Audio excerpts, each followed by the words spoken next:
MSLI TV رہنمائی بدلتی دنیا کے لیے۔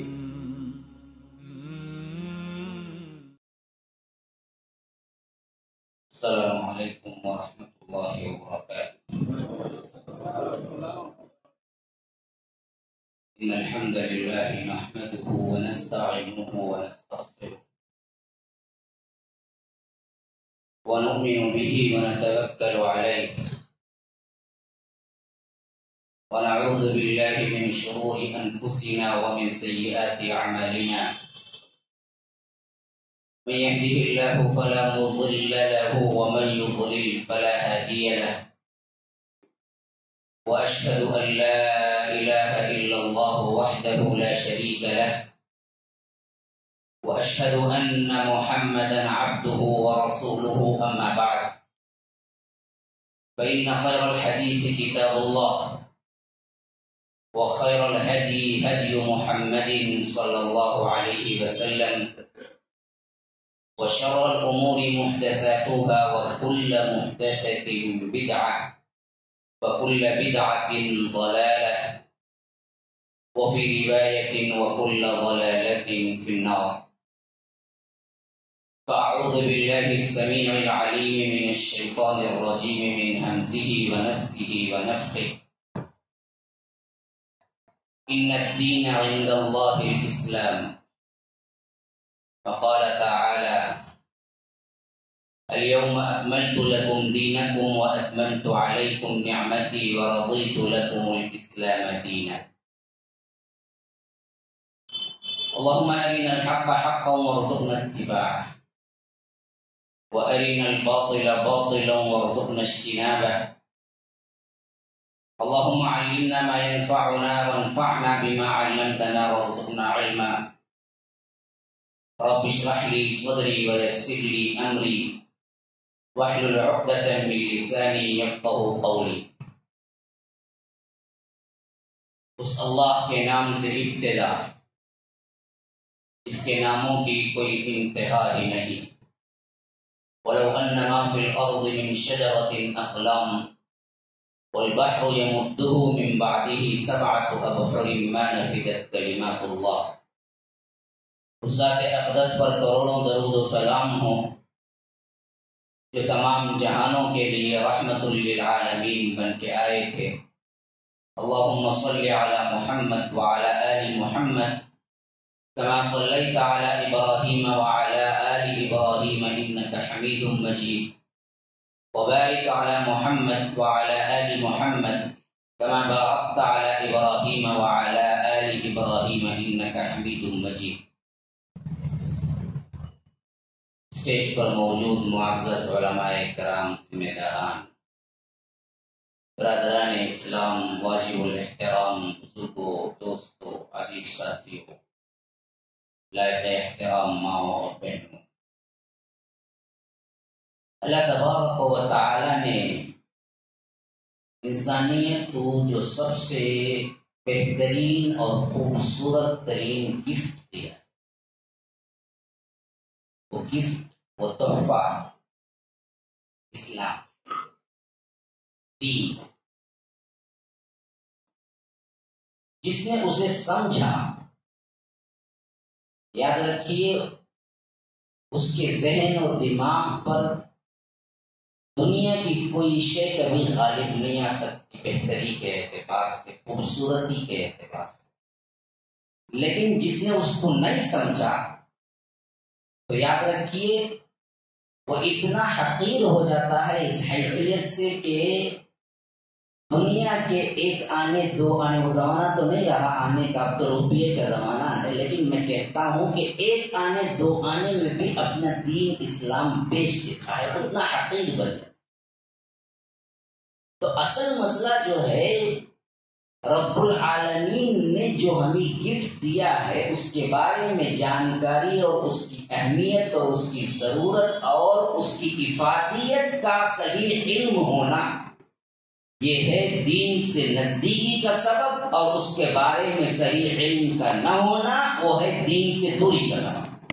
آج میرا عنوان وہی ہے، دین سے دوری اسباب علاج۔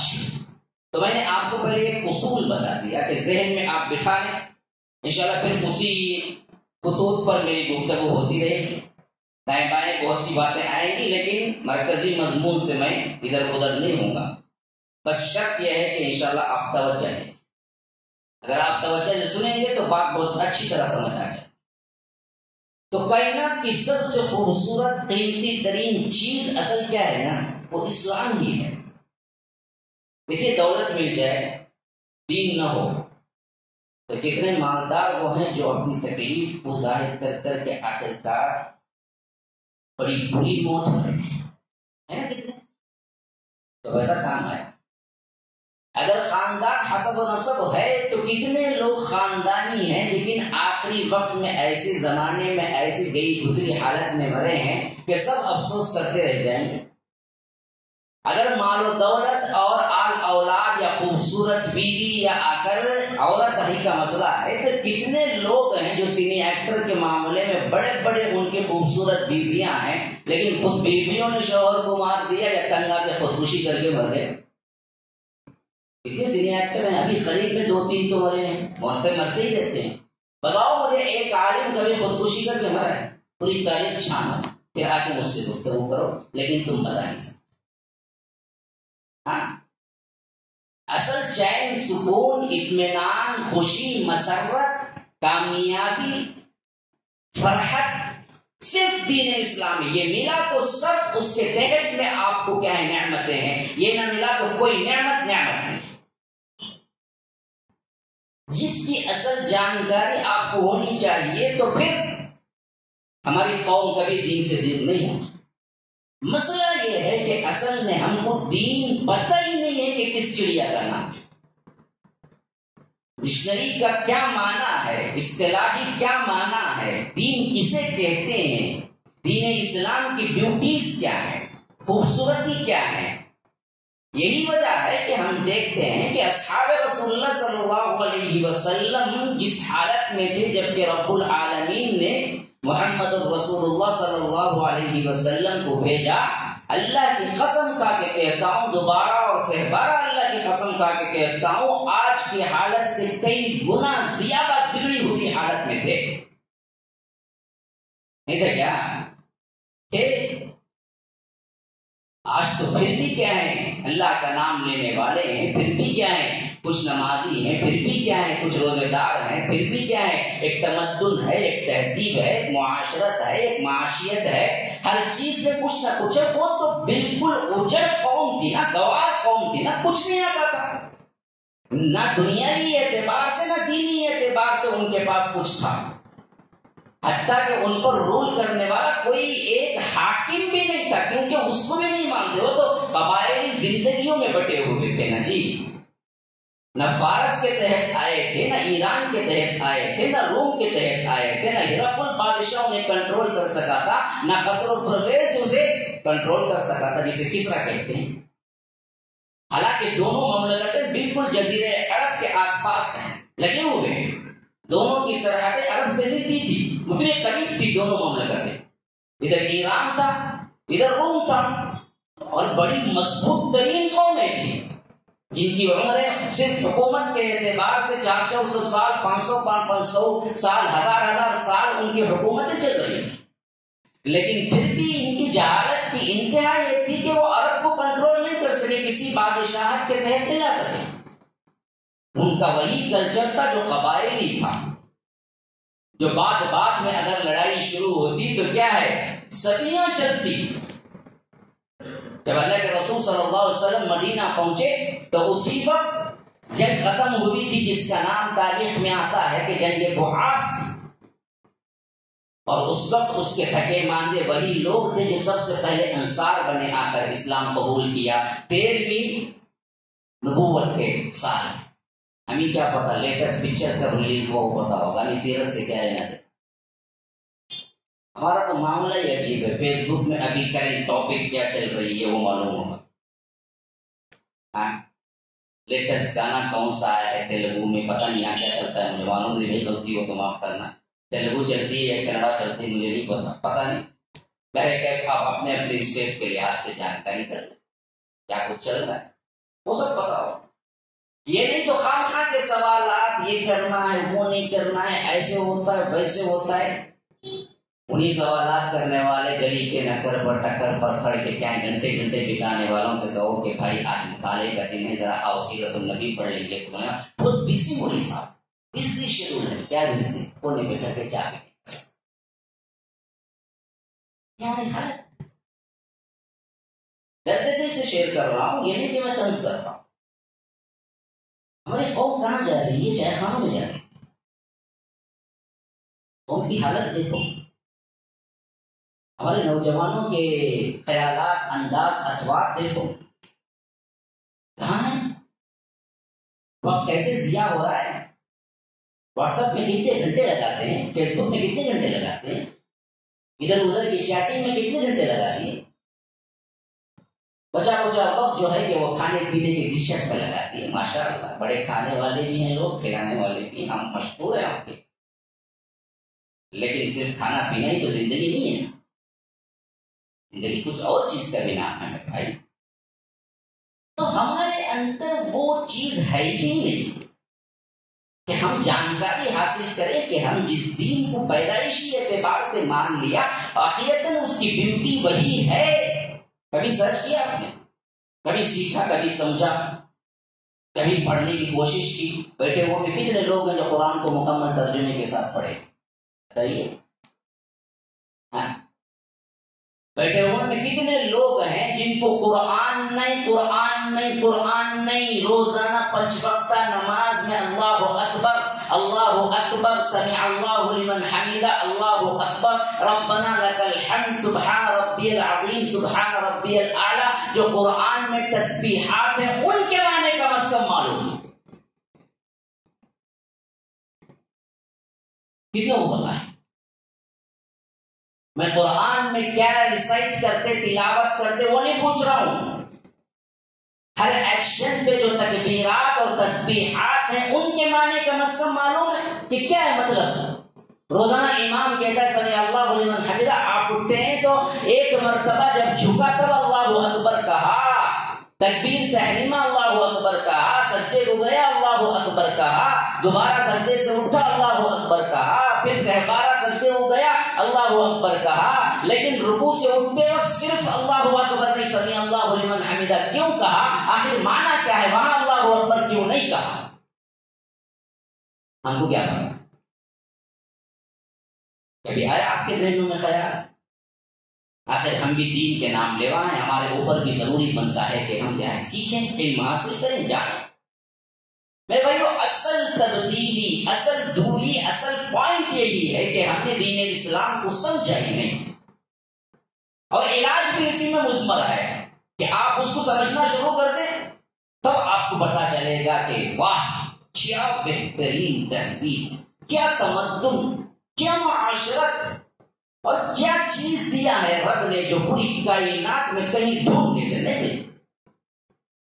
ایک مسلمان خاندان، ایک مسلمان انسان، ایک مسلمان بندہ، ایک مسلمان عورت، ایک مسلمان مرد، یہ اللہ تبارک و تعالیٰ کی طرف سے اتنا بڑا گفٹ ہے، کائنات میں اس سے بڑا کوئی گفٹ نہیں جس سے تمہاری زندگی کی حرکت، جنبش، دن رات، خلوت جلوت، تنہائی، اکیلا پن، ہر چیز کی ریمیڈی ہے کہ تمہارا ان اینڈ آؤٹ، سر سے لے کر پیر تک کے مسائل تمہیں بیان کر کے بتاتا ہے کہ دیکھو یہ ہے زندگی جو تمہیں گزارنی ہے، جس میں صرف خوشی ہی خوشی ہے، غم کا کوئی نشان نہیں، لیکن ہم کو پتہ نہیں، یہ مسئلہ ہے۔ ابھی سن کے بڑا افسوس ہو رہا تھا کہ کہیں باپ کو خود بیٹے نے قتل کر دیا، ابھی حادثہ ہوا، کہیں خود مسلمان، جبکہ تہذیب و تمدن کے اعتبار سے خوبصورت ترین دین اسلام ہے۔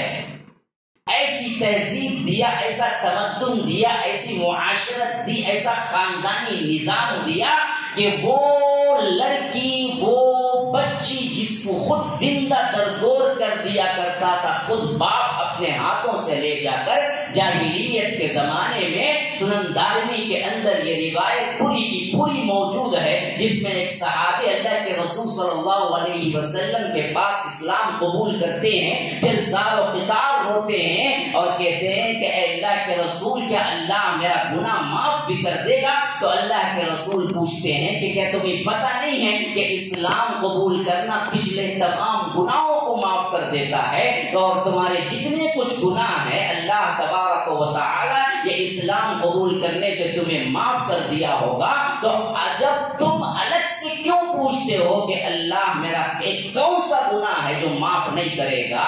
تو کہا کہ نہیں اللہ کے رسول، اصل مسئلہ میرے ساتھ یہ ہے کہ میں اپنے آپ کو سب سے بڑا ظالم پاتا ہوں، کیونکہ میرے ساتھ جو واقعہ ہوا وہ یہ کہ میں ایک مرتبہ نکلا تو میری بیوی حمل سے تھی۔ اور سے سنو، موازنہ کرتے ہوئے سنو آج گھروں کی کیا حالت ہے۔ انہوں نے کہا کہ میں جب گھر سے نکلا تو میری بیوی حمل سے تھی، اور جب میں واپس سفر سے آیا، اس زمانے کے سفر بڑے لمبے ہوتے تھے، مہینوں پر مشتمل ہوتے تھے، خالی خالی صرف راستے فاصلے 15-15 دن کے ہوتے تھے، تو ایک ایک تجارتی سفر میں سال 2 سال لگ جایا کرتے تھے۔ تو وہ واپس آئے تو کہا کہ اللہ کے رسول، میں آ کے پوچھا تو کیا ہوا، بیٹا ہوا یا بیٹی ہوئی، اولاد ہوئی؟ تو میری بیوی نے بتایا کہ نہیں، ایک مردہ بچہ پیدا ہوا جس کو ہم نے دفن کر دیا، زندہ تھا ہی نہیں۔ تو میں بھی خاموشی اختیار کر لی۔ پھر اس کے بعد زندگی گزرتی رہی، یہاں تک کہ پڑوس کے گھر میں ایک چھوٹی سی بچی ہوا کرتی تھی جو میرے فارغ اوقات میں آ کے مجھ سے کھیلا کرتی تھی، یہاں تک کہ جب وہ اتنی مجھ سے مانوس ہو گئی کہ اگر وہ کسی دن نہیں آتی تو میں بے چین ہو کے میری بیوی سے پوچھنے لگتا کہ آج وہ بچی میرے پاس نہیں آئی کھیلنے کے لیے۔ اتنا میں اس سے مانوس ہو گیا تھا، اتنا میں اس سے خوش تھا۔ تو جب بیوی نے دیکھا کہ وہ چیز جس کو یہ نفرت کرتا ہے آج وہ خوشی کے ساتھ قبول کر رہا ہے، تو ایک مرتبہ جوش جذبے میں آ کر کہا کہ آپ کو وہ بچی پسند ہے؟ کہا کہ ہاں بہت پسند ہے، میں اسے کیا ہے کھیلنا چاہتا ہوں، اسے روزانہ دیکھنا چاہتا ہوں، وہ میری بچی کی طرح لگتی ہے۔ تو کہا کہ اگر میں یہ کہہ دوں کہ جو بچی جو حمل سے میں تھی جب تم سفر پہ گئے تھے تو یہی وہ بچی ہے جو پیدا ہوئی، تو تم مان لو گے؟ تو میرے اوپر پہاڑ گر پڑا۔ میں نے کہا کہ سچ کہہ رہی ہوں؟ تب کہا کہ ہاں میں سچ کہہ رہی ہوں، یہ تمہاری ہی بچی ہے۔ میں نے صرف اس واسطے پڑوسی کو دے دیا کہ اگر تمہیں معلوم ہوگا اور تم بچے کے باپ، بچی کا باپ اپنے آپ کو سمجھو گے تو کہیں اس کو قتل نہ کر دو، کیونکہ بچی کا باپ ہونا سب سے بڑی گندی گالی تھی عرب جاہلیت، سب سے بڑا عار، سب سے بڑی شرم کی بات تھی۔ وَإِذَا بُشِّرَ أَحَدُهُم بِالْأُنثىٰ ظَلَّ وَجْهُهُ مُسْوَدًّا وَهُوَ كَظِيمٌ يَتَوَارَىٰ مِنَ الْقَوْمِ مِنْ سُوءِ مَا بُشِّرَ بِهِ أَيُمْسِكُهُ عَلَىٰ هُونٍ أَمْ يَدُسُّهُ فِي التُّرَابِ أَلَا سَاءَ مَا يَحْكُمُونَ کہ بدبختو کیسا حکم لگاتے ہو کہ تمہیں جب لڑکی کی پیدائش کی خوشخبری دی جاتی ہے تو تمہارا چہرہ ذلت اور غم سے سیاہ ہو جاتا ہے۔ ہاں، مسودًا وهو كظيم يتوارى من القوم من سوء، اپنے چہروں کو اپنے قوم سے چھپائے پھرتا کہ کہیں کوئی آدمی اسے لڑکی کا باپ کہہ کے نہ پکار دے اور اس کو ذلت سے مر جانا نہ پڑے۔ ایسی ذلیل ترین حرکت تھی عربوں کے اندر، تو اسی واسطے میں نے چھپا دیا اور پڑوسی کو دے دیا، لیکن آج تمہاری محبت نے مجھے یہ بولنے پہ مجبور کر دیا کہ اصل تمہاری ہی بچی ہے۔ بس یہ کہنا تھا کہ وہ صحابی کہتے ہیں کہ پھر تو میرے اندر وہی چیز جاگ اٹھی جو عربوں کے اندر تھی کہ میں بیٹی کا باپ، یہ ننگو عار، یہ ذلت میں برداشت نہیں کر سکتا۔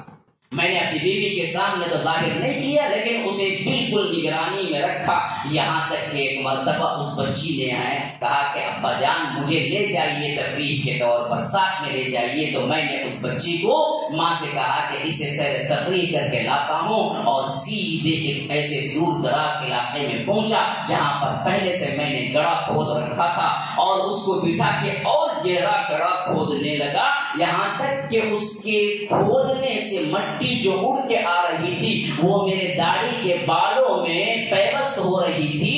تو وہ معصوم بچی ابا جان کہہ کے ان داڑھی کے بالوں سے وہ ذرات کو جھٹک رہی تھی، لیکن مجھ ظالم کو اس وقت بھی رحم نہ آیا اس بچی پر۔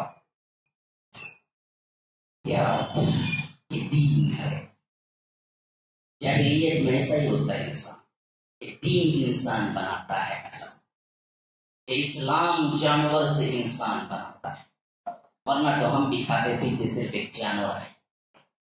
یاد رکھو دین یہی ہے کہ تمہیں اصل خوبصورت ترین انسان بناتا ہے، اس حد تک اعلیٰ کہ فرشتے سجدہ کریں، ورنہ تو اتنا ذلیل کر دیتا ہے۔ دین نکل جائے انسان کی زندگی سے تو جانور نہیں بلکہ کیا ہے، گٹر کے نالی میں چلنے والے کیڑے سے بھی بدتر بنتا ہے مخلوقات میں۔ اولئک ھم شر البریہ، مخلوقات میں سب سے بدترین مخلوق بن جاتا ہے۔ تو وہ صحابی کہتے ہیں کہ اللہ کے رسول اتنا کرنے پر بھی مجھے رحم نہ آیا، یہاں تک کہ میں نے اسی کے سامنے اس کی قبر کھودی اور زندہ اسے پیچھے سے دھکا دے کے نیچے ڈھکیلا اور پھر اس پر مٹی ڈالنے لگا تو وہ چیخ رہی تھی جس کی چیخیں اب بھی میرے کانوں میں گونج رہی ہیں، لیکن تب بھی مجھے رحم نہ آیا، یہاں تک کہ میں اس کو دفن کر دیا اور چلا آیا۔ کیا اللہ اس گناہ کو بھی بخش دے گا؟ اللہ کے رسول صلی اللہ علیہ وسلم سارا خطاب ہو رہے تھے، اس واقعے کو سنا تو اللہ کے رسول صلی اللہ علیہ وسلم کی داڑھی مبارک آنسوؤں سے تر ہو گئی۔ ایسا کیا، کیسے کیا، کس کلیجے سے کیا تم نے؟ کہا اللہ کے رسول رو رہے تھے تو صحابہ رو رہے تھے۔ ایسا بھی کوئی انسان کر سکتا ہے؟ ایسا بھی کوئی انسان کر سکتا ہے؟ میں کہتا ہوں نوٹ کیجیے جو اللہ کر سکتا ہے، تب جب اس کے زندگی میں دین نہ، تب جب اس کی زندگی میں دین نہ ہو۔ یہی ہوا ہے یہاں پر جو واقعہ ہوا کہ بیٹے نے باپ کو مار ڈالا، کر سکتا ہے اس وقت جب وہ دین سے دور ہو۔ دین صرف آخرت میں بدلے کا نام نہیں ہے میرے بھائیو، دین تمہاری زندگی کے فائدے کا نام ہے، تمہیں زندگی دیتا ہے، تمہیں خوشی دیتا ہے، تمہیں مسرت دیتا ہے، تمہیں ہر چیز کا انعام دیتا ہے، دنیا بھی دیتا ہے، آخرت بھی دیتا ہے، وہ دین ہے۔ اس دین کو اپنانے سے اللہ تبارک و تعالیٰ کی عبادت میں، اللہ تبارک و تعالیٰ کی عزت میں، اللہ تبارک و تعالیٰ کی جاہ و جلال میں کوئی بڑھوتری نہیں ہوتی۔ دین پہ چلنے سے، دین پہ قریب آنے سے، دین سیکھنے سے، دین کی اطاعت کرنے سے تمہارا بھلا ہے، رب کا کوئی بھلا نہیں۔ لو ان اولکم وآخرکم وانسکم وجنکم کانوا علی افجر قلب رجل واحد منکم ما زاد ذلک فی ملکی شیئا لو ان اولکم وآخرکم وانسکم وجنکم کانوا علی اتقى بقلب رجل واحد ما نقص ذلك من ملک شیئا۔ اللہ تبارک و تعالی اپنے حبیب کے ذریعے ہمیں سناتا ہے کہ پہلے انسان سے لے کر آخری انسان، پہلے جن سے لے کر آخری جن، سب کے سب قلب واحد کی طرح کانوا علی اتقى بقلب رجل واحد، ابو بکر کی طرح دل والے بن جائیں، ایمان والے بن جائیں۔ ما زاد ذلك فی ملک شیئا، اللہ کی بادشاہت اور ملکیت میں کوئی اضافہ نہیں ہوتا، اور سب کے سب مل کر ناہنجار بدبخت گنہگار ابو جہل کی طرح کیوں نہ بن جائے۔ علی افجر قلب رجل واحد منکم ما نقص ذلك من ملک شیئا، اللہ تبارک و تعالی کی بادشاہت میں، ملکیت میں، اس کی جاہ و جلال میں، اس کے اللہ کی شان میں کوئی کمی واقع نہیں ہوتی۔ تمہاری عبادت سے رب العالمین بے نیاز ہے، تمہاری اطاعتوں سے رب العالمین بے نیاز ہے۔ تم جو کرتے ہو وہ تمہارے لیے ہے، تمہاری زندگی کے لیے ہے، اور وہ صرف آخرت کی زندگی کے لیے نہیں بلکہ تمہاری دنیا بھی دین ہی کے اندر چھپا ہوا ہے۔ تمہاری مسرتیں، تمہاری خوشیاں، تمہارے تمام تر احساسات، تمہاری فرحت اس دین کے اندر چھپی ہوئی ہے۔ اسی بات پہ میں یہ واقعہ آپ کو ابتداءً سنایا کہ یہ وہ قوم تھی جو اس طرح جہالت میں تھی کہ اپنی بیٹی کو زندہ درگور کرنے میں فخر محسوس کرنے والے یہ قوم جب اس اسلام کا گفٹ انہیں ملا تو کچھ سال نہیں گزرے ان کے اندر تہذیب و تمدن و فرحت و راحت و خوشی اس حد تک ان کے اوپر آ گئی اور ان کے خاندان میں اس حد تک مضبوطی اختیار کر گئی۔ ایک زمانہ وہ کہ بچی کی پیدائش کا نام سن کر باپ زندہ درگور کرنا اپنے شان سمجھتا تھا، ایک زمانہ وہ جب اللہ کے رسول صلی اللہ علیہ وسلم ہی کے خاندان میں حضرت حمزہ شہید ہوتے ہیں غزوہ بدر کے غزوہ احد کے اندر، ان کی پیاری سی چھوٹی سی بچی ہے۔ حضرت حمزہ کے خاندان کی تعزیت کے لیے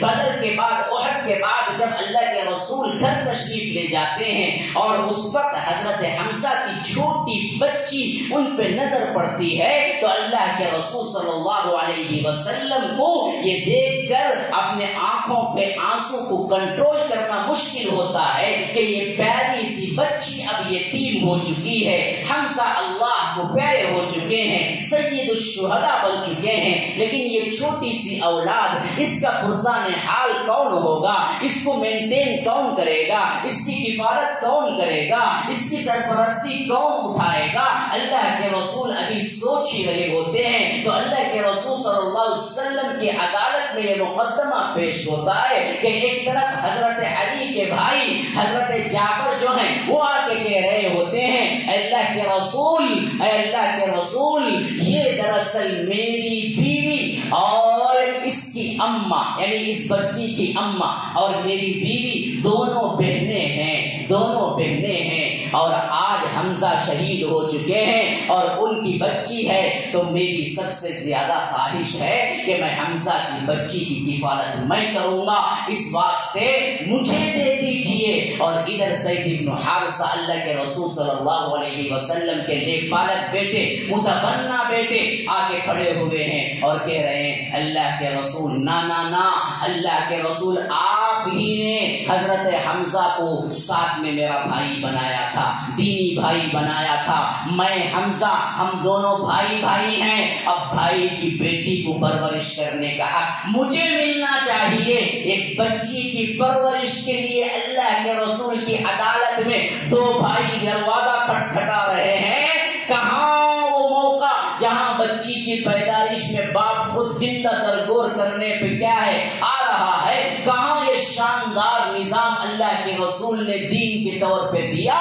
کہ اللہ کے رسول نے اتنے اخلاق کو بلند کر دیا کہ دو سگے بھائی آپس میں لڑ رہے ہیں کہ حمزہ کی بچی کو کون اٹھائے گا، کون پرورش کرے گا، کون اس کے دینی میں آ کر سرپرستی کرے گا۔ ایک اللہ کے رسول کے خاص محبوب جن کو اللہ کے رسول نے نیک پالک بیٹا بنایا زید بن حارثہ، وہ مقدمہ دائر کر کے کہہ رہے ہیں کہ نا حمزہ کی بیٹی کو میں پالوں گا، اور ادھر جعفر کہہ رہے ہیں جو اللہ کے رسول کے کزن بھی ہیں، کہہ رہے ہیں کہ نا اللہ کے رسول میری بیوی اور ان کی ماں دونوں بہنیں ہیں تو وہ ماں اچھی طرح کفالت کرے گی نا، بہنیں ہیں تو بچی کی خالہ ہوگی نا، خالہ اچھی کفالت کرتی ہے نا، اس واسطے بچی مجھے دینی چاہیے۔ یہاں تک کہ اللہ کے رسول مسکرا کے کہا واہ سبحان اللہ زید بن حارثہ تم دینی بھائی ہو، واقعتاً تم حمزہ کے بھائی، میں نے خود تمہیں بنایا، لیکن خالہ جو ہوتی ہے نا وہ بمنزلہ ماں کے برابر ہوتی ہے،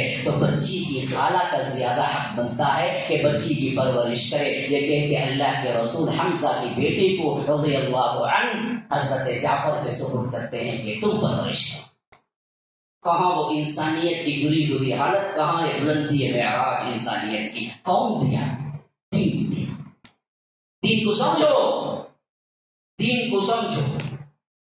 یہی واقعہ میں نے سعودی عرب کے ایک جریدے میں پڑھا، آج کا اپنا واقعہ۔ یہ تو کیا ہے، آپ کہہ سکتے ہیں صحابہ کا زمانہ تھا نا بھائی، ہمیں سب کیا کر سکتے ہیں آج، نا آج کے زمانے کا واقعہ بالکل سچا واقعہ۔ ایک ماں کے دو بیٹے تھے اور ماں کو اللہ نے عمر دیا 100 کے قریب، بلکہ 100 سے متجاوز کر چکی تھی اس کی عمر، اور بیٹے کی عمر تقریباً 80 سے زائد، اور ایک بیٹے کی عمر تقریباً 75 سے زائد۔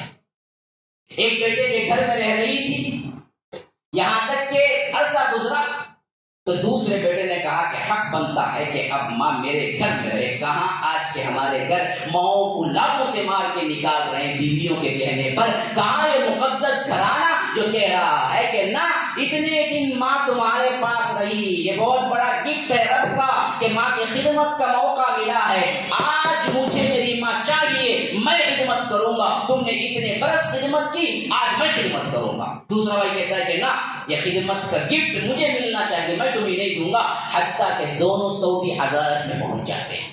جھگڑا کیا ہے؟ ماں کو نہیں دیکھنا چاہیے، ہماری عدالتوں میں نہ دیکھنے کا جائے۔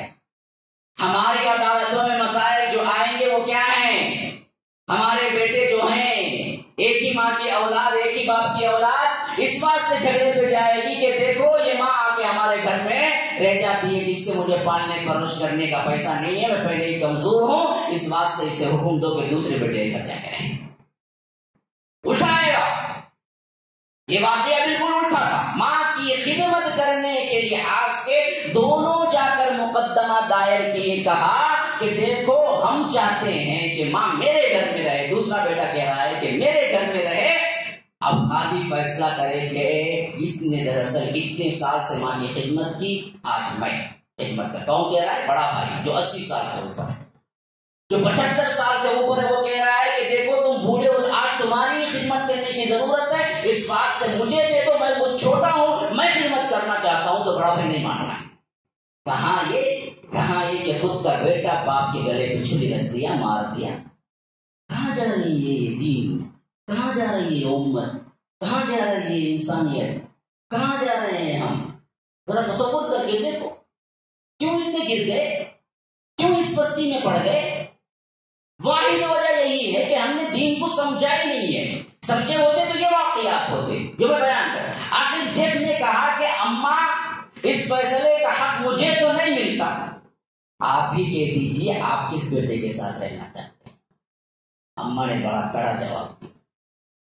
وہ بوڑھی ماں نے کہا کہ جس صاحب بیٹے میرے دونوں میرے ہیں، میں کیسے کسی ایک کی طرف ہو سکتا؟ ماں کی محبت بھی یہ تھی کہ کہا کہ میرے اعتبار سے دونوں بیٹے میرے بیٹے ہیں، دونوں میری خدمت کر کے ثواب پانا چاہتے ہیں، تو میں اسی ایک کو ترجیح کیوں دوں گی؟ آج مائیں دروازے تلاش کرتی پھر رہی ہیں اپنے بیٹوں کی کہ کوئی بیٹا ہے جو بڑھاپے میں مجھے رکھ لے، تو اس کی خود کی اولاد نہیں مانتی، کہتی ہے کہ چاہے کسی آشرم میں رہ جا یا کسی کے یتیم خانے میں پڑ جا، ہم کو دیکھنا نہیں ہے اس حالت میں۔ کرونا کی اس وبا نے تو اور زیادہ غیریت بڑھا دی، دلوں کو سخت کر دیا، بلکہ جانوروں سے بھی زیادہ سخت کر دیا۔ کئی فون مجھے الگ انڈیویجول آئے، کئی واقعات مجھے انڈیویجول معلوم ہے جن بیٹوں نے خود کے باپ کی میت کو اٹھانے سے بھی انکار کر دیا۔ یہ انسانیت ہے؟ میں تو کہتا ہوں مسلمانیت بھی نہیں ہے، انسانیت تو بہت دور کی بات ہے۔ کیا کچھ اللہ تبارک و تعالی نے اس دین کے ذریعے ہمیں بلند کیا، اور ہم نے کس بستی میں جا کر احساس کر رہے ہیں۔ کیا اخوت، کیا رواداری، کیا بھائی چارگی، کیا ایک دوسرے کا کیا خیال رکھنے کا جذبہ اللہ کے رسول صلی اللہ علیہ وسلم نے اس دین سے بنایا، لیکن ہم کس طرح ان سب کو اپنے دلوں میں جگہ دیے اسلام کی صحیح روح کو مٹا بیٹھے۔ مسلمانوں، دین کی پہچان، اپنے دین کو سمجھو، اپنے دین کو سیکھو، اپنے دین کو جانو، پھر یاد رکھو کبھی دوری نہیں آئے گی۔ اب آئیے اصل مضمون، یہ میرا افتتاحی کلمات تھے، اس سے آپ کو تعارف کروانا تھا۔ مضمون کی طرف آئیے۔ دین کا مطلب نماز روزہ نہیں ہے میرے بھائی، دین کا مطلب چند رسومات نہیں ہے میرے بھائی، دین کا مطلب صرف کیا ہے؟ پیدا ہوئے تو ختنہ کر دینا، مرے تو دفنا دینا، اور شادی کرے تو نکاح نامہ میں دستخط کر دینا، یہ صرف دین نہیں ہے۔ دین کا مطلب ہے مکمل نظام حیات، مکمل زندگی، قانون۔ ہاں، اللہ تبارک و تعالی نے یہ جو مشن جسم کا اللہ نے دیا، اس جسم کو مینٹین کیسے کرنا ہے، کب سے؟ ماں کے رحم میں رہنے والا جنین جو ہے وہاں سے لے کر قبر کی گود کے اندر دفنانے کے بعد تک کے جتنے احکامات ہیں ان سب کو رب نے بتایا، اس کا نام ہے دین، اور اس دین کو رب نے آخر وقت میں یہ وحی اتار کے مکمل کر کے نعمت کے اتمام کا اعلان کر دیا کہ الیوم اکملت لکم دینکم واتممت علیکم نعمتی ورضیت لکم الاسلام دینا، کہ آج میں نے اس دین کو تم پر مکمل کر دیا اور اپنی نعمت کو پوری کر دیا، اور میں راضی ہو گیا قیامت تک کے لیے دین اسلام کو۔ اب دین مکمل ہو چکا، نہ اس کے اندر کوئی کمی نہ اس کے اندر کوئی زیادتی، اللہ کو قبول نہیں ہے۔ یہ پرفیکٹ دین جس کے اندر نماز روزہ ایک حصہ ہے، جس کے اندر تمہارے رسومات ایک حصہ ہی ہیں، اصل کیا ہے؟ زندگی گزارنے کا طریقہ۔ کہاں سے؟ ماں کے پیٹ میں بننے والا بچہ جنین جو بنتا ہے وہاں سے اس کے احکامات شروع ہوتے ہیں۔ اتنا پیارا دین ہے، ماں باپ وہ سلوک نہیں کر سکتے جو دین اس کا حکم دیتا ہے، اس کی محبت دیتا ہے۔ شادی کر لیے، مسائل پیدا ہو گئے، ہاں بھائی، یعنی ماں باپ خود چاہ رہے ہیں، کیا چاہ رہے ہیں؟ ہم کو بیٹا نہ کو نہیں صاحب ہے نا، کتنے لوگ ہم ایک بچے، ہم کو کئی کو بچے لگتے، پھر کئی کو شادی کرا، بچہ نہ تو بڑا ہو کرنا تھا، جب بڑا ہوا کرا تو بچے بھی تھے۔ کتنے جوڑے ہیں جو سمجھتے ہیں کہ اختیار ان کا اپنا ہے، اور کہتے ہیں کہ ابھی دراصل ہم گیپ لیے ہوئے ہیں مولوی صاحب، ابھی بچے نہیں، ہم تو انجینئرنگ پڑھ رہے ہیں، میری بیوی ڈاکٹر بن رہی ہے، ہم بعد میں دیکھ لیں گے۔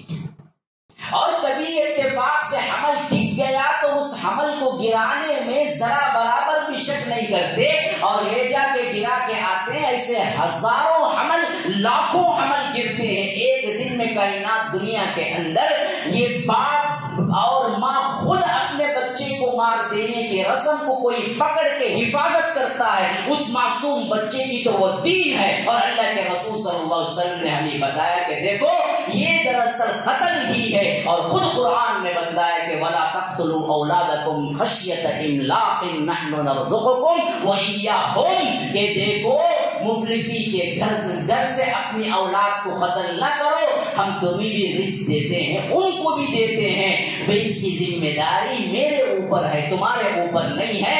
اگر تم جنین میں ماں کے رحم میں بننے والا یہ بچہ اگر بن جائے، ٹک جائے، تو حمل کا گرانا سب سے بڑا گناہ ہے، اسی طرح جس طرح کسی کا قتل کرنا گناہ ہے۔ تو یاد رکھو دین سب سے بڑا رحم کرنے والا ہے یا ماں باپ؟ ماں باپ تو مارنے پہ تلے ہوئے ہیں جی، ہاں، دین نے اس وقت آڑے آ کے بتایا کہ دیکھو نہ کرنا۔ ماں کے پیٹ میں جنین جب بنتا ہے وہاں سے مسائل شروع ہوتے ہیں۔ یہ ہے اس دین کا سب سے بڑا احسان، اور خوبیوں میں آگے جاؤ۔ آپ کے اپنی زندگی کا کوئی بھی مسئلہ یاد کرو، آپ یہ دعوے سے کہہ سکتے ہیں کہ اس مسئلے کا حل اسلام میں نہیں ہے، اور طاقت کے اعتبار سے تمہاری اپنی حالت کا نچلا درجہ اختیار کر لو، اس وقت بھی تمہیں دین یہ نہیں کہتا کہ تم زبردستی وہی عمل کرو جو صحت مندی میں کرتے ہو، بلکہ دین تمہاری حیثیت سے تمہیں آرام پہنچانا چاہتا ہے اور تمہارے لحاظ سے آسانی پیدا کرتا ہے۔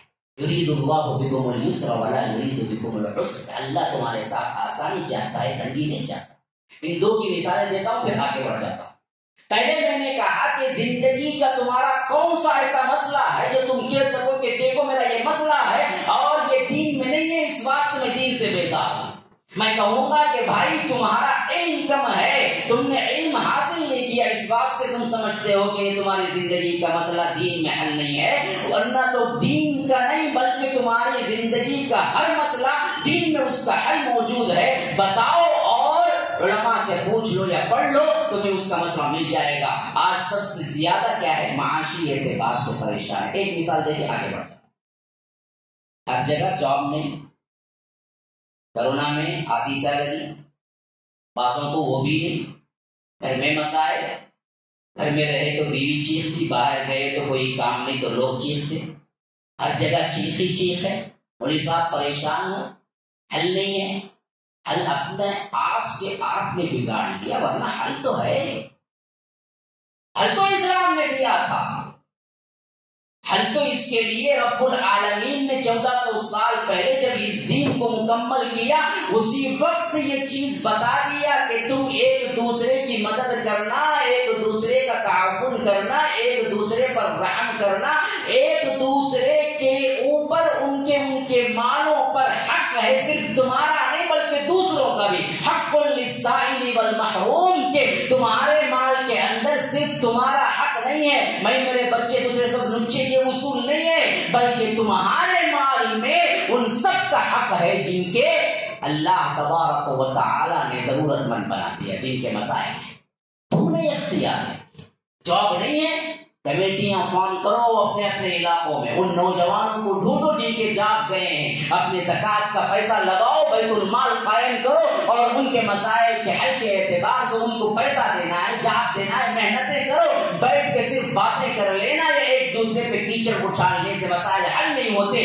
ہمیں ہر جگہ ایک بہترین بیت المال بنانا چاہیے جو تمہارے اپنے زکوٰۃ کے پیسوں سے بنے، اور اس طرح سے جو تجارت میں خسارہ اٹھائے ہیں، جو جاب میں خسارہ اٹھائے ہیں، جو پریشان حال ہیں، جو جا کے مانگ نہیں سکتے، ہم تو صرف ان کو دیتے ہیں نا جی جو لگ لپٹ کے مانگ لیتے ہیں، جو کیا ہے اپنا پیشہ فقیری اختیار کر لیتے ہیں، جو آ کے چمٹ جاتا ہے، اللہ کی قسم جو چمٹ جاتا ہے وہ فقیر نہیں ہے، وہ پیشہ ور بھکاری ہے، بھکاری۔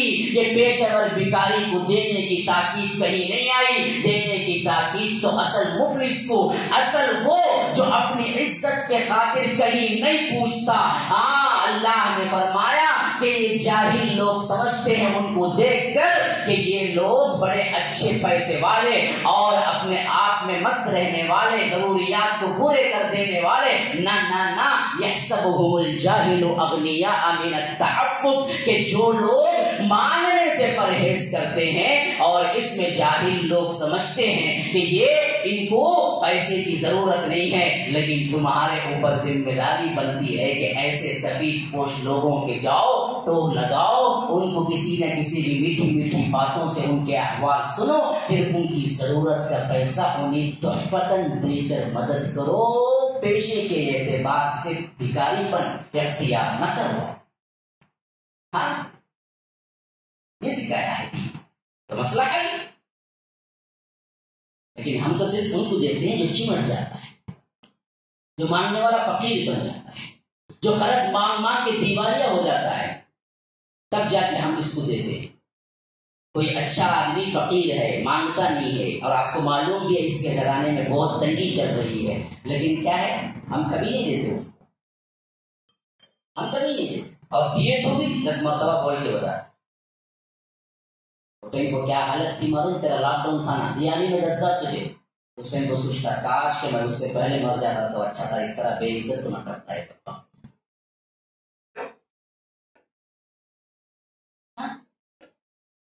حالانکہ ذمہ داری کیا ہے جی؟ ذمہ داری یہ ہے کہ ان کی مدد بھی کرو ایسے کہ ان کی عزت نفس پہ حملہ بھی نہ، ان کی عزت نفس پہ حملہ بھی نہ۔ ہاں دین یہ سکھایا ہے، لیکن ہم دین سیکھیں گے تو نہ سمجھیں گے۔ حضرت جابر کہتے ہیں کہ اللہ کے رسول صلی اللہ علیہ وسلم کے ساتھ میں غزوے میں تھا، بڑی شدید تنگی تھی، کیونکہ جابر بن عبداللہ وہ صحابی ہیں جن کے باپ عبداللہ بن حرام جو تھے نا وہ غزوہ احد میں شہید ہو چکے تھے، اور اس وقت ان کی بیٹیاں 9 تھیں، 9، بعض روایتوں میں 7 آئے، بعض روایتوں میں 9 آئے، 9 بیٹیوں کا باپ غزوہ احد کو نکل رہا ہے، اپنے بیٹے جابر کو بلایا، بتا کہ دیکھ بیٹے میرے باپ کوئی اور نہیں ہے ان بچیوں جو تیری بہنیں، اور مجھے یقین ہے کہ اس غزوے سے میں واپس بھی نہیں آؤں گا، یا رب شہادت کی تمنا دے۔ کہا کہ مجھے یقین ہے کہ میں اس غزوے سے واپس بھی نہیں آؤں گا، میں تو شہید ہو جاؤں گا، اور میری شہادت کے بعد میری 9 بیٹیاں جو تیری 9 بہنیں ہیں ان کی سرپرستی تو کرنا ہے، اور قرض بھی ہے میرے اوپر وہ بھی ادا کر دینا ہے۔ یہ کہہ کے نکلے اور ایسا جہاد کیا کہ آخرکار شہید ہو گئے، ایسے شہید ہوئے کہ اللہ نے وہ مرتبہ دیا کہ کسی اور شہید کو نہیں دیا۔ حضرت جابر ہم زدہ کھڑے ہوئے تھے تو اللہ کے رسول نے پوچھا جابر تم اپنے باپ کے چلے جانے سے، شہید ہو جانے سے تم کیا غم زدہ ہو؟ کہا کہ ہاں اللہ کے رسول وہ بھی مسئلہ ہے، اور دوسرا مسئلہ یہ ہے کہ میرے باپ پر بہت بڑا قرض ہے، وہ بھی میں ادا کرنا ہے۔ تیسرا مسئلہ یہ ہے کہ میرے باپ کی 9 بیٹیاں ہیں جو میری بہنیں ہیں، ان کو بھی کیا ہے پرورش کرنا ہے، جبکہ کچھ پیسہ ہے ہی نہیں۔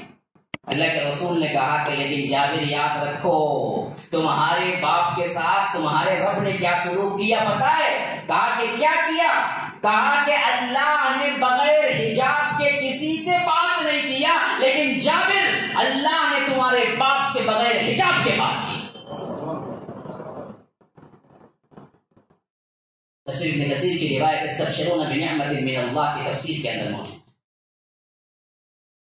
یہ مقام اللہ نے تمہیں دیا ہے تمہارے باپ کو۔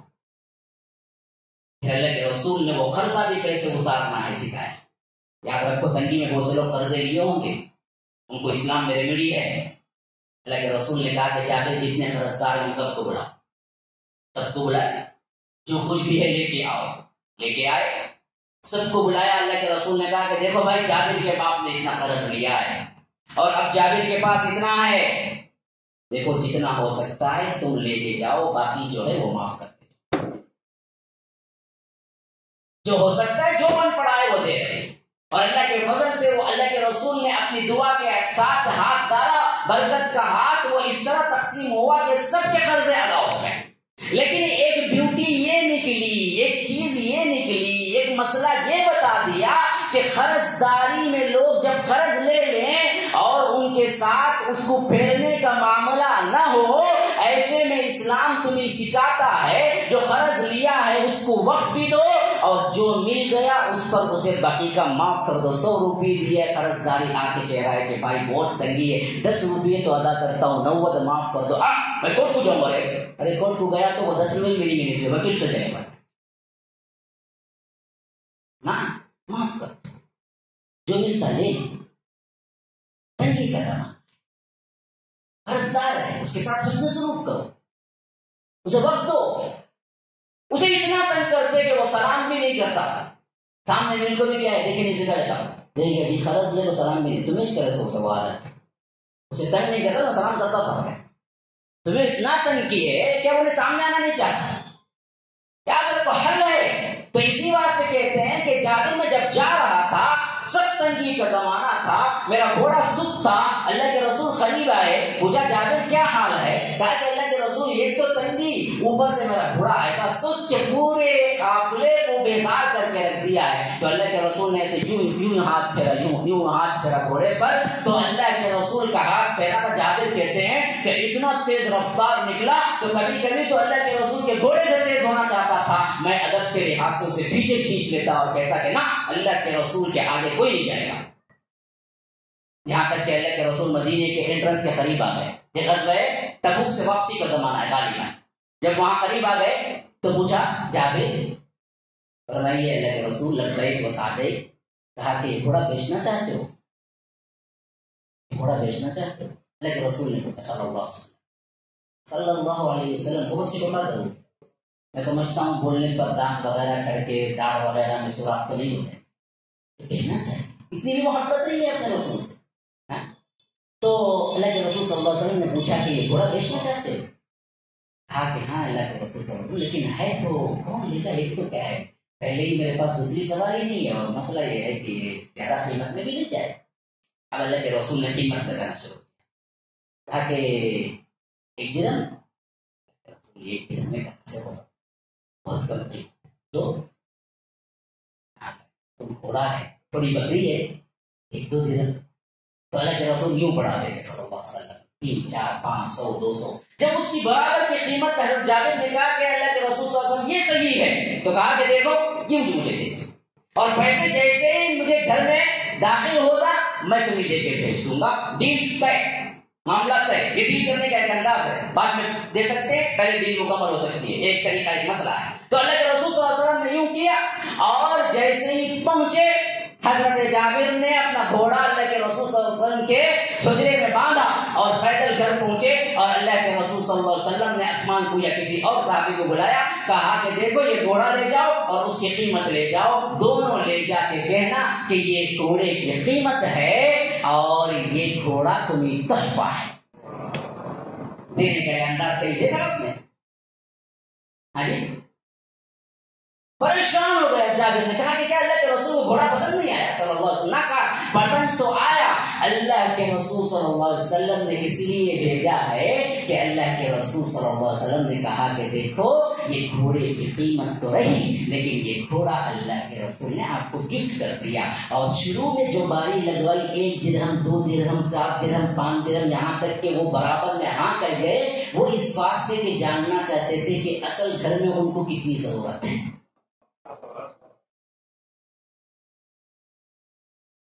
یہ ہے دین.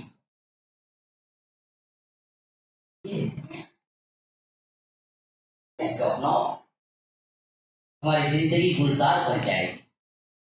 تمہاری زندگی کے اندر کوئی غم نہیں ہوگا، کوئی مصیبت کوئی پریشانی تمہیں غمزدہ نہیں کر سکتی. تم رب کی راضی، رب کی مرضی، رب کی تقدیر پہ راضی ہوگی، خوش ہوگی. دین وہی سکھاتا ہے. دنیا کا کوئی مرض اور کوئی تکلیف تمہیں ہرا نہیں سکتی. کتنے لوگ کرونا نہیں آیا ڈر کے مر گئے. کیوں یہ ڈر؟ کون جتا سکتا ہے؟ مارنے جلانے کی قوت کس کے پاس ہے؟ ڈر کیا؟ اگر تمہیں کیا ہے وقت مقررہ پہنچ جائے تو کائنات کی کوئی قوت ہے جو تمہیں مار سکے، اور تمہارا وقت نہیں پہنچائے تو کائنات کی کوئی قوت ہے جو تمہیں کیا ہے مار سکے. پھر ڈر کیا ہے؟ احتیاط ایک اور چیز ہے. لیکن کتنے ایسے ہیں جو صرف ڈر تھا، مسئلہ کچھ نہیں تھا. کیوں؟ اپنی زندگی کو سب کچھ سمجھ لیا. اسلام نے جو بیوٹیز دیا تمہیں، جو یقین دیا، جو تقدیر دی، جو عقیدہ دیا، اس کو نہیں سمجھ سکے. یاد رکھو یہ تقدیر کا عقیدہ اسلام میں ان گفٹوں میں سے ایک بہت بڑا گفٹ ہے جو کسی اور مذہب والوں کو نہیں ملا. اس گفٹ کی وجہ سے ایک مسلمان اگر صحیح عقیدتاً مسلمان ہو تو دنیا کی کوئی خوشی اسے دیوانہ نہیں کر سکتی، دنیا کا کوئی غم اسے دیوانہ نہیں کر سکتا. وہ ہر حال میں کرے گا الحمدللہ اللہ اکبر، مجھے کوئی ضرورت نہیں ہے کسی بات سے.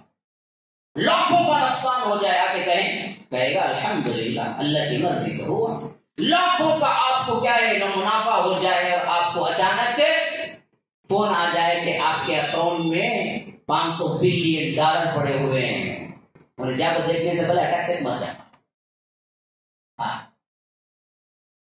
خوشی میں بھی انسان مرتا ہے، غم میں بھی مرتا ہے. کتنے لوگ ہیں جو صرف غم میں مر گئے. خالی ان کو فون آیا فلاں تمہارا کیا ایکسپورٹ امپورٹ کا جو بزنس تھا، جو جہاز جا رہا تھا، اس کا پورا جہاز تباہ ہو گیا. یہ فون رکھ کے سیدھے چلے گئے وہاں سے. تم ابھی جہاں جہاز پہنچا وہاں پہنچ گئے. نبی اتنی اہمیت. لیکن ایک مسلمان کو اس سے کوئی فرق نہیں پڑتا، کوئی فرق نہیں. اللہ کے رسول جو بیٹھے ہوئے یا واقعہ جب بھی پڑھتا ہوں رونگٹے کھڑے ہو جاتے. حضرت ماریہ القبطیہ پیغام بھیجتے ہیں اللہ کے رسول آپ کا بیٹا نسا کی گئی، وہ بیٹا تقریباً جو 50 سال بعد پیدا ہوا. ہاں بہت محبت تھی اللہ کے رسول صلی اللہ علیہ وسلم کو حضرت ابراہیم سے، جو صرف چند ماہ کے تھے، لیکن بیماری نے زور پکڑا یہاں تک کہ نزا کی کیفیت میں آ گئے. اللہ کے رسول درس میں یوں بیٹھے ہوئے ہیں کہ ایک صحابی آتے ہیں اور کہتے ہیں کہ اللہ کے رسول آپ تمہاری آپ کی بیوی بلا رہی ہے اور آپ کا بیٹا نزا کی کیفیت میں ہے، بہت جلد بلا رہی ہے. اللہ کے رسول ایسے مجلس میں بیٹھے صاحب آ گئے، کہا کہ دیکھو جاؤ کہہ دینا ان سے کہ اللہ جو چاہ رہا ہے وہی ہوگا، صبر کرو اور اللہ کی تقدیر پر ایمان لاؤ، اپنا درس جاری رکھیں. یہاں تک کہ 3 مرتبہ بلاوا آیا، تب کہیں جا کے اللہ کے رسول پہنچے اور اپنے ہاتھوں میں لیا. اس وقت آخری کیفیت تھی، اللہ کے رسول کے آنکھوں سے آنسو نکل رہا. عبدالرحمن بن عوف کھڑے ہوئے تھے ادھر بالکل پاس میں. کہا کہ اللہ کے رسول آپ بھی روتے ہیں؟ کہا کہ یہ اللہ نے رحم دیا ہے، کیونکہ ہر انسان محبت اولاد میں ہوتا ہے، لیکن زبان کوئی شکایت نہیں کرے گی. اے اللہ جو تو کر رہا ہے اس پر میں بے راضی. بیٹے کے مرنے سے کتنے لوگ پاگل ہو جائیں. تو پہلی مثال میں دے رہا کہ کون سا تمہارا مسئلہ ہے جس کو لے جا کے تم کہو کہ یہ اسلام میں نہیں ہے، اس بات سے میں نفرت ہے، دوری اختیار کر رہا ہوں، تو میں نے مسائل بالمثال بتایا کہ دیکھو کوئی مسئلہ نہیں ہے زندگی، بتا دیا نا، بات کنٹینیو ہو رہی ہے، ٹاپک سے نہیں ہٹا ہوں نا، شاید آپ سونے میں لگ گئے ہوں گے لیکن میں نہیں سویا ہوں، بلکہ تو پسینہ آ رہا ہے تو یہاں بیٹھے سے لوگ کیا ہے اطمینان سے گھبراہٹے لینے سوتا بنتا، اتنا غصہ آتا مجھے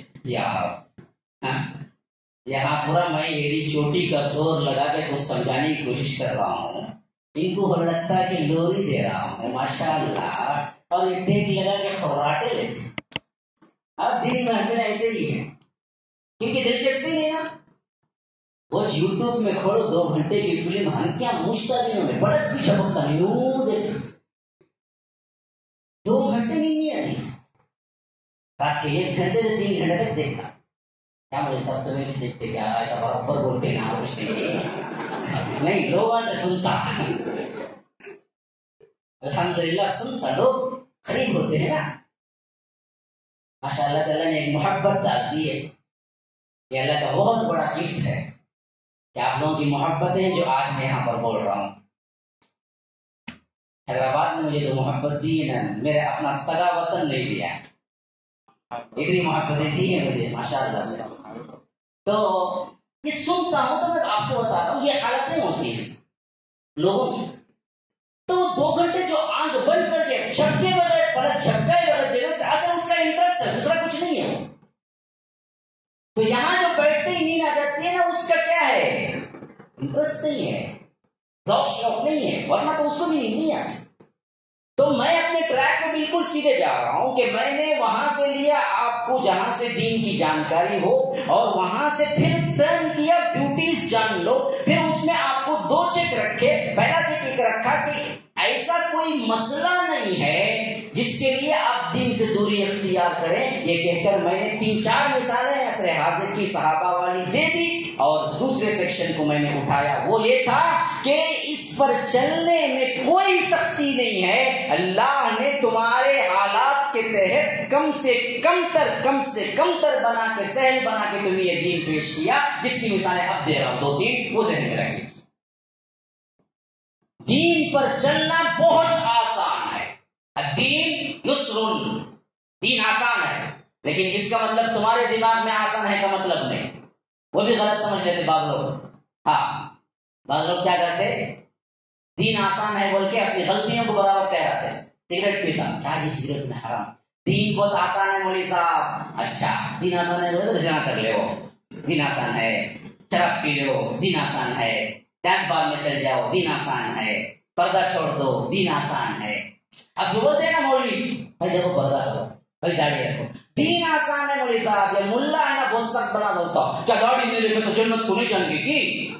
اچھا اب یہ الگ سوال ہمیں ڈھونڈنا واقعی کیا جواب ملتا ہے، مسئلہ یہ نہیں ہے، تمہاری ذہنیت کا دین آسان نہیں ہے، دین تو دین ہی ہے، دین آسان کا اصل مطلب یہی جواب ہے جو میں دے رہا ہوں کہ تمہاری حیثیت کے اعتبار سے کبھی جو تم نہیں کر سکتے اس پر مجبور کر کے کرنا، یہ نہیں رکھا اللہ نے دین ہے، یہ دین آسان ہے، یعنی ایسا کوئی ماحول، ایسا کوئی وقت یا ایسی کوئی کیفیت تمہارے جسم یا تمہارے اطراف میں پیدا ہو گئی جس سے تم وہ وقت میں صحت مند جب ہوتے تو نہیں کر سکتے، تو اللہ نے اس دین کو اتنا فلیکسیبل رکھا کہ احکامات کو کم سے کم تر میں لے جا کے تمہارے لیے سہولتیں دیتا ہے۔ اس کی ظاہر سی مثال تمہاری نماز ہے،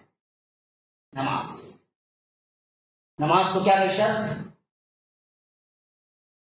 کیا کوئی شرط، وضو کے بغیر نماز نہیں، سب تو معلوم ہے، وضو کے بغیر بھی پڑھتے ہی نا، ہاں نہیں پڑھتے نا، ہاں وضو کس سے، پانی سے، بخار آ گئی پانی نہیں پی سکتا بندہ، ڈر ہے بڑھ جائے گی سردی، اللہ نے تیمم کا حکم دیا، چلو جی تمہیں کوئی مسئلہ ہے، پانی نہ چھو، تیمم کا ہے نا، ریمیڈی بن گئی، بالکل محفوظ کر دیا تم نے۔ اب دیکھو یہی دوسرا ہمارے ہاں وہ آتا آتا ہے وہ کیا کہتے ہیں، وہ تروپتی کو جاتے ہیں، وہاں کے لوگ جو ہندو لوگ ہیں وہ تروپتی کو نکلتے ہیں، وہ آتا ہے دسمبر کے مہینے میں عموماً، پتہ نہیں آتا ہی نہیں آتا ہے، ہمارے یہاں بہت ہوتا ہے، لوگ نکلتے ہیں، وہ سخت کا ماحول، سخت ترین سردی دسمبر کے اینڈنگ میں ان کا زمانہ آتا ہے، اور ان کو شرط ہے کہ جب وہ مالا وغیرہ ڈال لیتا ہے بندہ اور وہ کالا ڈریس پہن لیتا ہے ایک دھوتی میں، تو پھر وہ صبح سویرے بالکل ابتدائی دن میں اس سخت ترین سردی کے ماحول میں ٹھنڈے پانی سے نہانا ہے۔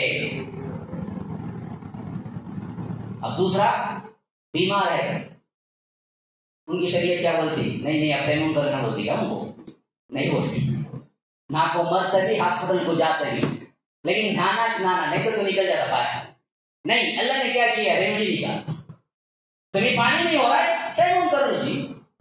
یہی نماز دیکھو، فرمایا اللہ کے رسول صلی اللہ علیہ وسلم استطاعت ہے کھڑے ہو کر نماز پڑھو، پوچھا گیا استطاعت نہیں، کھڑنے کی طاقت نہیں ہے، بیٹھ جاؤ۔ اگر لگا دیتا سب کو کھڑے ہو کر ہی پڑھنا، کتنے بڑے معلوم ہو جاتے ہیں جن کو نہیں کر سکتے ہیں، جن کے گھٹنے ساتھ نہیں دیتے، ان کے لیے صاف طور پر حکم ہے بیٹھ جاؤ، بیٹھ کے بھی نہیں ہو رہا، اللہ کے رسول صلی اللہ علیہ وسلم نے فرمایا کہ اگر بیٹھنے میں مناسب نہیں ہو رہا ہے تب بھی پڑھ جاؤ، لیٹ کے بھی پڑھ لو، لیٹ کے بھی پڑھ لو۔ ہاں شریعت آسان ہے، شریعت ان پہ سختی نہیں کرتی۔ ہاں روزہ ہے، مسافر ہو نہیں ہو رہا ہے کھا لو، بعد میں رکھ لو، نہیں رمضان میں تمہیں سفر کرو یا کچھ بھی کرو روزہ رکھنا ہی رکھنا ہے، رکھ دیتا تو کیا ہوتا ہمارے یہاں سے سوال نہیں، عام دنوں میں ڈکرا چھوڑنے کو رکھتا نہیں ہے، کھا نڑی تک کھانا، ہاں انہیں سفر میں رکھتا نہیں رکھتا، تو اللہ نے کیا ہے آسانی پیدا کر دی، مرد کے احوال کو جانا تو اس کے حساب سے اسے احکامات دیا، عورت کے احوال کو اللہ تعالیٰ بہتر جانتا ہے، اس کے حساب سے اسے بتایا، کس کی ذمہ داری تم پر ڈالی کہ تم کماؤ، اور عورت کی ذمہ داری میں کمانا نہیں لایا بلکہ اسے گھر کی ملکہ بنا کے رکھو، اسے بتایا کہ تم اس کی حفاظت کرو۔ اب بولے دونوں مل کے نہیں ہمیں بھی کمائیں گے، اب دونوں کما کو ایسے اولاد کو پیدا کرتے بڑے ہو کو ان کو مارو، تمہیں تربیت دیتے گھر میں رکھ کے تو یہ ایسا بنتا، مرد کمانے جاتا تو عورت مقابلہ کر کے بولی کہ میں بھی کماؤں گی، دونوں کمانے گئے تو بچہ کون دیکھا، گھر کا میڈ دیکھا یا میڈ نہیں دیکھی، میڈم دیکھے، انہیں دیکھ کو کیا کرے ایسا پالے اسے، انہیں بڑا ہوگا سوچتا ہی نہیں اتنا مجھے چھوڑ کو جاتی تھی تو اس سے ایک بار مارنا پہلے بڑا ہوگا مارتا باپ، ہاں بھائی نفرت آتی بڑا ہو کر، حقیقت بول رہا ہوں، جب بڑا ہو کر بچہ دیکھتا کہ ماں باپ میرے سے اٹیچ نہیں تھے، میرے لیے وقت نہیں دیے، میرے واسطے کچھ نہیں کیے، لے جا کے کیا ہے صرف چھوڑتے تیرے ڈے کیئر میں یا کسی بھی کیا ہے اس عورت کے پاس داریا کے پاس، اور اپنے کاموں میں مشغول تھے، تو سب سے بڑی نفرت وہی آتی کہ آخر ان کو کیا ضرورت تھا، جب بچہ پیدا کیا تو مجھے دیکھتے، بڑا ہو کر وہی نفرت کا سبب بنتا۔ اللہ تبارک و تعالیٰ نے اس دین میں ہزاروں ایسے مقامات رکھے جہاں پر تکالیف آئی تو اللہ تبارک و تعالیٰ نے اسے سہل کر کے پیش کر دیا کہ دیکھو یہ نہیں ہوا تو یہ کر لو، یہ نہیں ہوا تو یہ کر لو، یہ نہیں ہوا تو یہ کر لو، اللہ نے یہی کرنا ہے، ایک ہی مقام پہ رکھ دیتا تو یاد رکھو پھر دین اسلام تمہارے لیے بہت ہی شدید ترین بن جاتا جس پر تم عمل نہ کرتے۔ اس لیے اللہ کے رسول صلی اللہ علیہ وسلم سے فرمایا گیا کہ آپ ایسی شریعت لے کے آئے ہیں جس شریعت کے اندر وَيَضَعُ عَنْهُمْ إِصْرَهُمْ وَالْأَغْلَالَ الَّتِي كَانَتْ عَلَيْهِمْ، جو بوجھ پچھلے لوگوں نے اپنے اوپر ڈال لیے تھے ان بوجھوں کو وہ ہٹاتا ہے، اور وہ تمام رسیاں اور بیڑیاں جنہوں نے رسومات کی حیثیت سے دین میں ایجاد کر لیے ان سب کو صاف بنا کر دین اسلام کا آسان طریقہ سکھاتا ہے۔ ہمیں نے تو وہی کیا نا جی، آج اسلام سے دوری اور نفرت کرنے کا ایک سبب یہ بھی ہے کہ جو اسلام میں نہیں ہے وہ اٹھا کر معاشرے میں یا بچوں میں یا جوانوں میں ڈالنا کہ دیکھو یہ اسلام میں ہے، یہ رسم ہے، تو وہ سوچتا کہ اچھا اسلام اتنا برا ہے تو ماننا کیا۔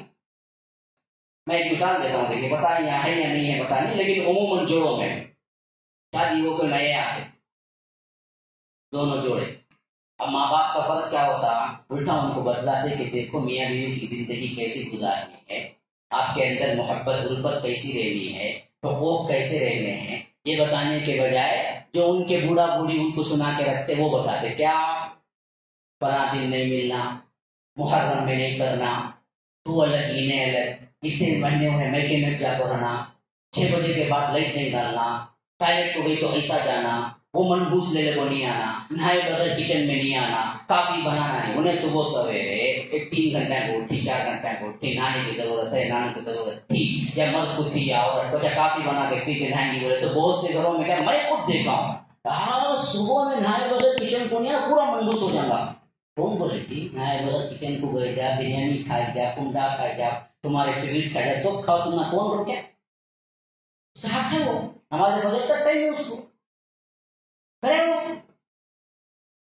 بعض وہ تو اتنا زیادہ ایسا ٹارچر کرتے ہیں دن میں دروازہ بند نہیں کرنا. ارے بیوقوف دروازہ نہیں بند تو کیا کھلے عام کرے گا؟ نہیں رات میں کرنا کوئی ضروری ہے؟ نہیں میاں بیوی ہیں جب چاہیں گے. کون دیا؟ اب یہ نوجوان جوڑا سمجھتا ہے یہ سب شاید اسلام میں، اس وجہ سے ہمارے نہیں بولتے، ہمارے بابا بولتے کہ اسلام نے تو نہیں دیا تمہیں یہ، اسلام نے تو لطف اٹھانے کا اتنا کہہ دیا کہ ہن لباس لکم وانتم لباس لہم، تم ان کے لباس، تم ان کے لباس، وہ تمہارے لباس. جیسے لباس اور بدن کے درمیان کوئی پردہ نہیں ہوتا ویسے میاں بیوی کے درمیان کوئی پردہ نہیں. انجوائے کرو، ہاں حلال میں کرو، حرام میں نہ کرو. حرام میں کرے تو ماں باپ راضی رہتے، رات کو جا پاتا 4 جگہ ہو کیا بھی ٹینشن ہے. یہ بھی غلط طریقے سے سمجھ لینا اسلام کو، یا غلط رسومات کو اسلام کا جز سمجھ لینا، یہ بھی دین سے دوری ہے. ہاں تو نہیں ہے.